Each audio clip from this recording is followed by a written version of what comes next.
السلام علیکم، النور ٹی وی میں خوش آمدید۔ اعوذ باللہ من الشیطان الرجیم، بسم اللہ الرحمن الرحیم۔ ایک افسوسناک خبر۔ خیبر پختونخوا کے ضلع بنوں کے کنٹونمنٹ بورڈ کے نوجوان چیف ایگزیکٹو آفیسر بلال پاشا نے مبینہ طور پر خود کو گولی مار کر خودکشی کر لی۔ واقعے کی اطلاع ملتے ہی پولیس جائے وقوع پہنچ گئی۔ بلال پاشا کی لاش CMH بنوں منتقل کر دی گئی، جہاں ڈاکٹرز نے ان کی موت کی تصدیق کر دی۔ ان کی خودکشی کی وجہ تاحال سامنے نہیں آ سکی۔ بلال پاشا کا شمار خوش مزاج آفیسرز میں ہوتا تھا اور ان میں سرکاری آفیسرز کی طرح رعونت اور تکبر نہیں تھا۔ بنوں میں جو میری ٹیم ہے میں اس کا بہت احترام کرتا ہوں۔ کھانا بنانے والے اور گاڑی چلانے والے کو بھی کبھی سٹاف نہیں سمجھا، تو دل میں خیال آتا تھا، گمان ہوتا تھا کہ پتہ نہیں نا میں پتہ نہیں کتنا بڑا آدمی ہوں، کتنا اچھا آدمی ہوں۔ کل اپنے ڈپارٹمنٹ کے DG صاحب سے ملاقات ہوئی، تو جب انہوں نے مجھے عزت دی، احترام دیا، تو وہ جو گمان تھا نا وہ منہ پہ ایسی چپیڑ کی طرح لگا نا، جس طرح سورہ یاسین کی وہ آیت ہے نا کہ وَامْتَازُوا الْيَوْمَ أَيُّهَا الْمُجْرِمُونَ۔ تو سادہ سی کہانی یہ سمجھ آئی کہ خدا کی ذات بہت مغرور ہے، بہت۔ آپ جتنا کسی کو احترام دیں گے نا وہ لوگوں کے دل میں آپ کا اتنا احترام ڈال دے گا۔ اللہ کسی کا احسان نہیں رکھتا، اور زندگی بھی اتنی خوبصورت ہوگی نا کہ اس کو لفظوں میں بیان کرنا مشکل ہے۔ ان کا اپنا YouTube چینل بھی تھا جس پر وہ آن لائن پڑھاتے تھے اور CSS کی تیاری کرواتے تھے۔ ان کی ناگہانی موت ان کی شاگردوں اور دوستوں احباب سب کے لیے حیرت اور صدمے کا باعث بنی ہوئی ہے۔ ویورز، بلال پاشا جنوبی پنجاب کے ایک پسماندہ علاقے میں پیدا ہوئے۔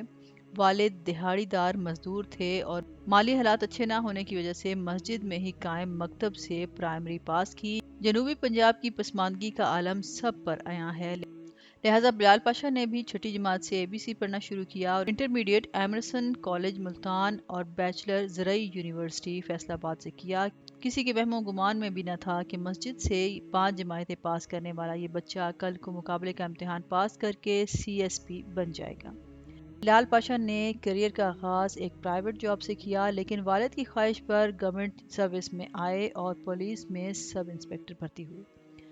بعد ازاں مختلف سرکاری اداروں میں 16ویں اور 17ویں اسکیل کی ملازمت کرتے ہوئے 2018 میں CSS کا امتحان پاس کرنے میں کامیاب ہوا۔ بلال پاشا نے اپنے بیک گراؤنڈ کو چھپانے کی بجائے اپنے سفید داڑھی والے مزدور باپ کے ساتھ کھڑے ہو کر انٹرویو دیا۔ السلام علیکم جی، میرا نام محمد بلال ہے۔ میں نے ریسنٹلی CSS 2018 کوالیفائی کیا اور میں نے all over the Pakistan 85th position حاصل کیا۔ یہ میرے پراؤڈ فادر محمد بشیر ہیں، اور CSS سے پہلے میں الحمدللہ گریڈ 17 کی job as an instructor at Barani agriculture training institute کر رہا ہوں۔ اس سے پہلے میں as an sub inspector recommend ہوا۔ اس سے پہلے میں گریڈ 16 کے اسسٹنٹ پرائیویٹ سیکٹر میں ریکمینڈ ہوا، اور اس سے پہلے پرائیویٹ سیکٹر میں بہت اچھی جاب کر رہا تھا، لیکن ابو جان کی خواہش تھی کہ میں گورنمنٹ سیکٹر جوائن کروں۔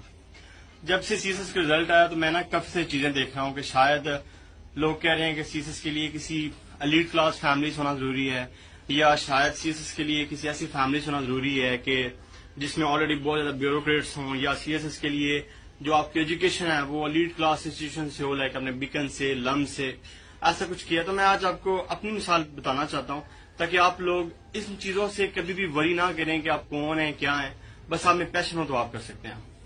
یہ میرے پراؤڈ فادر ہیں بشیر احمد، اور انہوں نے ساری زندگی مزدوری کی ہے، ڈیلی ویج ارنر، مطلب دہاڑی دار مزدور۔ الحمدللہ I am very proud of it کہ میں ایک مزدور کا بیٹا ہوں، اور میں نے CSS میں 2018 میں 85th پوزیشن حاصل کیا۔ تو ایسا کچھ بھی نہیں ہے کہ شاید CSS کے لیے بہت زیادہ پیسے کی ضرورت ہے اور آپ کو مطلب ایلیٹ کلاس فیملی سے ہونا ضروری ہے۔ دوسری بات ہے کہ فیملی، لوگ کہتے ہیں کہ نہیں وہ لڑکے سلیکٹ ہوئے ہیں جن کا فیملی بیک گراؤنڈ بہت اچھا تھا اور ان کی فیملی میں آلریڈی بیوروکریٹس تھے اور وہ ان کو اس طرح تیاری، ایسا بھی کچھ نہیں ہے۔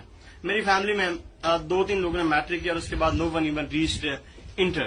تو الحمدللہ اس کے اندر بھی کہ کچھ بھی نہیں تھا فیملی میں، like no one was educated. ابو نے بھی پراپر فارمل ایجوکیشن نہیں لی، امی نے بھی پراپر فارمل ایجوکیشن نہیں لی۔ فیملی دوستوں مطلب یہ بھی کوئی سین نہیں ہے کہ آپ بیوروکریٹک فیملی سے ہوں یا نہ ہوں، اٹ ڈزنٹ میٹر۔ تیسری بات ہے جی ایجوکیشن۔ لوگ کہتے ہیں کہ آپ کی اسکولنگ بہت اچھی ہونی چاہیے، آپ کی بیس بہت اچھی ہونی چاہیے۔ تو میں آپ کو بتاتا ہوں کہ 1970s میں گورنمنٹ نے ایک اسکیم لانچ کی تھی کہ وہ دور دراز ایریا جہاں پہ کوئی فارمل ایجوکیشن کا سیٹ اپ نہیں ہے، اسکول نہیں ہے، وہاں پہ مسجد اسکول شروع کیے جائیں. تو میری جو شروع کی ایجوکیشن ہے وہ مسجد مکتب اسکول سے ہے، جہاں پہ مطلب صبح قرآن پاک پڑھنے کے بعد لوگ وہاں پی ٹی سی ٹیچر آتے تھے، تو پی ٹی سی ٹیچر وہاں پہ جا کے وہ کرتے تھے، تو وہاں سے بلال پاشا نے اپنے بیک گراؤنڈ کو چھپانے کی بجائے اپنے سفید داڑھی والے مزدور باپ کے ساتھ کھڑے ہو کر انٹرویو دیا اور پاکستان کے ان نوجوانوں میں امید کی شمع جلائی جو سی ایس ایس پاس کرنے کو صرف ایلیٹ کلاس سے منسوب کرتے ہیں. سلسلہ چل نکلا اور دیکھتے ہی دیکھتے ہزاروں نوجوان سی ایس ایس کے خواب آنکھوں میں سجائے اس سفر پر گامزن ہونے لگے. عرفان خان نے کیا زبردست جملات بولا تھا کہ جب ہم جیسوں کے دن آتے ہیں موت بیچ میں ٹپک پڑتی ہے. بلال پاشا کی زندگی کی شروعات ہوئی تھی اور موت نے آن دبوچا. بلال کی موت کی وجہ بس ایک ہی تھی، سول سروس میں ملنے والا ڈپریشن. میں سماؤ مینج بھی کر لیتا تو تم لوگ خوش پھر بھی نہیں ہونا تھا. خوشی لائز ان سائڈ یو. جو ملا ہے اس کو انجوائے کرو. میں اکثر کبھی کبھی دفتر میں بیٹھا ہوتا ہوں، آپ ششوں کی بات کرتے ہیں نا، میں صبح اٹھتا ہوں، کپڑے بھی دھوئے ہوتے ہیں، پریس بھی کیے ہوتے ہیں، 2 رنر باہر کھڑے ہوتے ہیں، ایک ڈرائیور بھی جناب مجھے لینے کے لیے کھڑا ہوتا ہے، گرم پانی ہوتا ہے. صبح اٹھتا ہوں جناب، ایک کوک ناشتہ بنا رہا ہے، ایوری تھنگ نا. بہت ششکے ہیں، تم لوگوں کو لگ رہا ہے بہت ششکے ہیں، ابھی کیا بات ہے، مان لیتا ہوں. گاڑی ہے، گھر ہے، ملازم، مجھے کہنا لفظ برا لگتا ہے، وہ لوگ ہیں جو ہماری کسی وجہ سے مدد کرتے ہیں. ٹھیک ہے، مدد کرنے والے کچھ لوگ ہیں، لیکن باخدا دفتر میں کبھی کبھی ایسا مومنٹ آتا ہے، میں اپنے پی او کو کہتا ہوں کہ یار ایک دم دروازہ بند کر دو، اور جب تک میں نہ کہوں کوئی اندر نہ آئے، اور وہاں بیٹھ کے روتا ہوں بیٹھ کے.